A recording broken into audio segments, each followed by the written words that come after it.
Hi guys and welcome to another video. Today's video we're going to talk about a trip I took down to St Ives recently. We went down there last week and we spent a whole week there, but on some of the days we decided to leave St Ives and go and see some of the sort of local towns and villages, and whilst we were there I had camera nightmares pretty much everywhere we went. And this video is going to talk about why some of these problems happened. Some of them were my fault, some of them were more like technical issues, but we're going to go through each of them. I still captured lots of good photos on these two trips, but I think it's important to capture some of the bad things that happen on these trips, not just the good. You can probably tell that we're not in our usual setting today. I'm actually away with work. The UK has just gone into a lockdown, so I'm now stuck in a hotel room. I kind of come under as a key worker, so I'm still able to work. So it means I'm currently hours away from home and working, and it means we're in this hotel room, and I honestly can't get comfortable, and I have no idea where to set up. So instead, this video we're just going to move around the room. I can't be asked to set up a scene, so let's try it out. So all the film in this video was developed by myself. I used Kodak HC110. It's a really high concentrate black and white developer. I use it because it lasts forever, and the high concentrate means you can literally make so many rolls from it. I use something called dilution B, which is a pretty standard dilution. You use it as like a one-shot developer, and I use that on the two films that are featured in this video. We've got Tri-x, which I shot on my M6, and we've got something called Bergger Pancro 400 that I shot as a 120 film through my Yashica Mat. I've never used that film before, so it was a bit of an experiment, so I shot it at box speed. I always think if new films, it's good to just get a feel for the film before you try doing anything like pushing and pulling. On one of our first day trips, we took a trip to the south coast. So St Ives is on the north, and the place we went to is called Mousehold, and that's on the south coast. It looks like it's pronounced Mousehold, but the locals call it something like Mousehold. I think they're in a little bit of denial there because it definitely reads as Mousehold. And it's just a small little village that used to be a fishing village back in the 13th century, but the local towns got a lot bigger, and by the 16th century it's pretty much not used at all. And when we turned up, we headed down to the beach, and I quickly took out the Yashica Mat and we loaded in the Pancro Bergger 400, took the first few shots.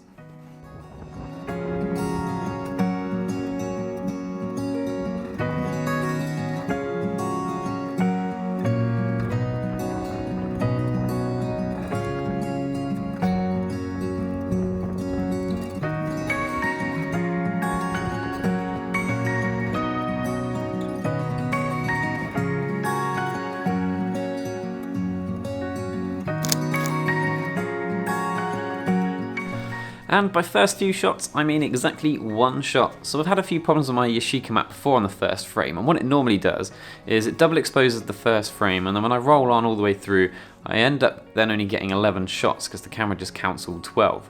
But this time, it let me take the first shot, roll on to the second shot, and then when I tried to fire it, it wouldn't fire. It just didn't load the shutter again. I ran out of ideas, so what I ended up doing in the end was cracking open the bottom of the case slightly and reshutting it. And what this did, I think, was it reset both the loading and the shutter mechanism. Now what I hadn't thought about at the time, and what you can see from the developed roll of film, is the camera thought this then had a new roll of film in it. So when I rolled onto what I thought was going to be shot 3, it actually skipped a few thinking it was a new roll of film. This then resulted in me shooting off the end of the roll of film, as you can see at the bottom.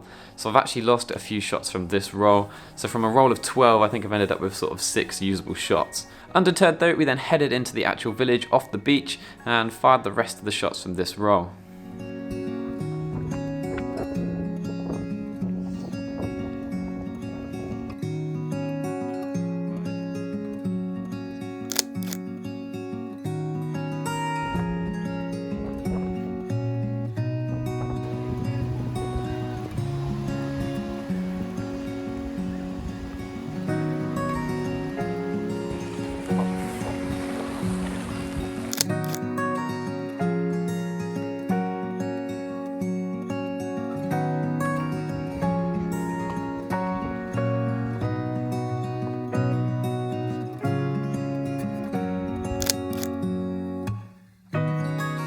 We then left Mousehole, Mousehold, whatever you call it, and headed to somewhere called St Michael's Mount. For those of you that don't live in the UK, you might recognise something that looks similar to this in France. So France have kind of the big proper version of this, but we have a mini version, and it's kind of like a little castle that's out in the sea. And there's a causeway that you can walk along to get to it, but you can only do that at certain times of the day due to the tide. Being the end of October, I think the place is actually shut, so you can't actually go and visit it during the sort of winter months like when we were there. But we just wanted to turn up, take a couple shots and leave. And to be honest, that was probably the best thing we could do. As we pulled up into the car park, it got so dark and overcast, so we quickly hopped out the car, took a couple shots and then jumped back in the car and left. And this was actually the end of the roll for the Yashica Mat. I didn't know this at the time because I kept shooting off the end of the roll, but these were the last couple of images with this camera.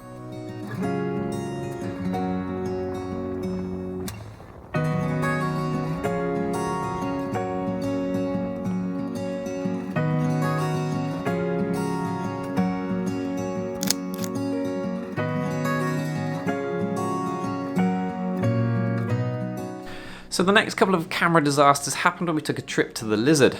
Now this again is on the south coast of Cornwall, so it was sort of an hour away from where we were staying. And when we got there, it was pretty dark and gloomy, so I decided I was going to shoot a roll of Tri-x. So I got out the Leica M6, opened up the base plate, and remembered that I still had a roll of film in it. This was some cine still that I'd been shooting for the last couple days, and I'm hoping I haven't ruined it. I'm hoping it'll only have ruined a couple of the shots that were like out, and maybe burnt some of the edges of the film.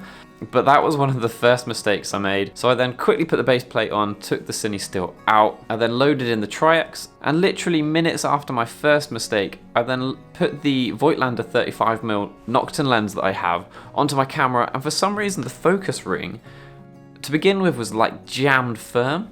And when I then twisted it, it feels like it now just slips. So annoyingly, the focus ring now no longer works on that lens. And Murphy's law dictates that it was actually stuck at the 50cm range and not at infinity, so that meant I can basically no longer use this lens.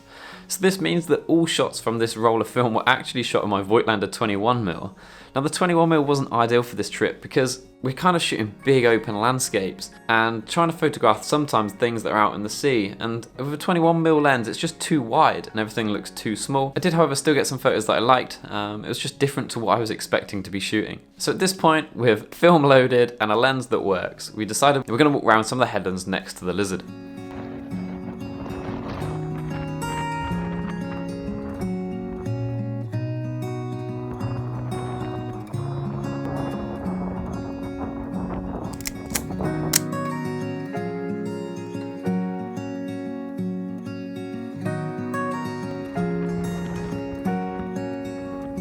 Now this part of the coast is actually known as the graveyard of ships, and it's easy to see why. The wind, the jagged rock formations, everything there just felt pretty intense.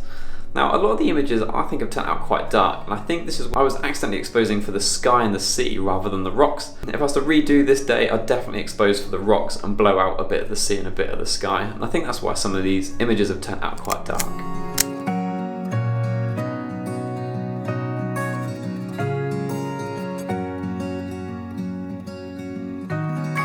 So after getting absolutely battered by the elements, we decided that we were hungry, so we headed round to the proper part of the Lizard Peninsula and we went to the calf there. And the calf there claims to be the most southerly calf sort of in mainland Britain.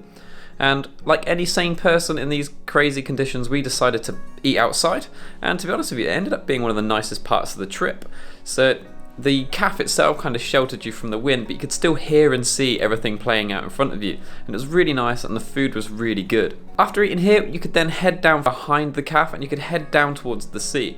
This was really good for me with the 21mm because it meant I could get a bit closer to things and frame things up correctly, and get down and see the raw power of that sea.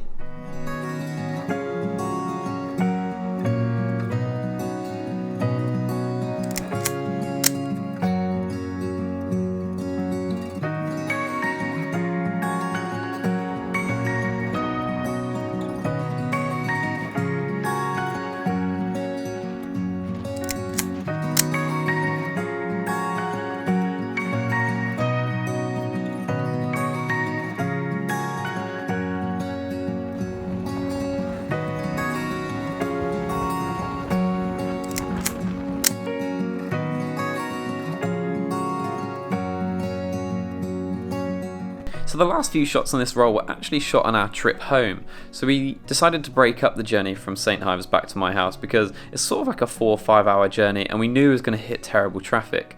So we chose somewhere in the middle called Beer, and we decided we'd head here and take some photos. We'd seen online some sort of nice photos and it looks like a nice little picturesque village. Now unfortunately for us, it ended up taking nearly 5 hours just to get from St. Ives to Beer, so we got here a lot later in the day than we were planning to. And here in the UK we've done a clock change, so it means the night's drawing really quickly. And again, shooting with the Voigtlander 21mm, my f4's the brightest I can shoot at, so it was in a bit of a race against time, so we headed down to the beach.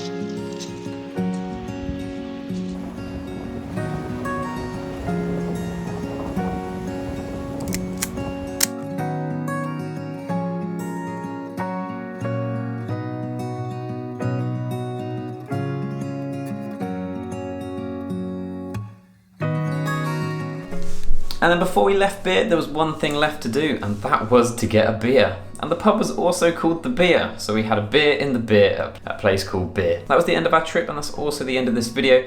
If you've enjoyed this video, please don't forget to like and subscribe. There's plenty more coming. Similar to this, we've got more from this trip. So whilst we were down in St Ives, I shot film on the M6, I shot some digital on the M240, and that's in a video coming very soon. And like I said at the start of this video, we've actually gone into a lockdown here again in the UK, so I've got plenty of videos planned to make, and they should be coming out in the next couple of weeks. So if you've enjoyed, please don't forget to follow along. If you like the images in this video, please don't forget to follow me on Instagram. I'll put the handle here somewhere, and I'll see you guys in the next one. Thank you for watching. Cheers.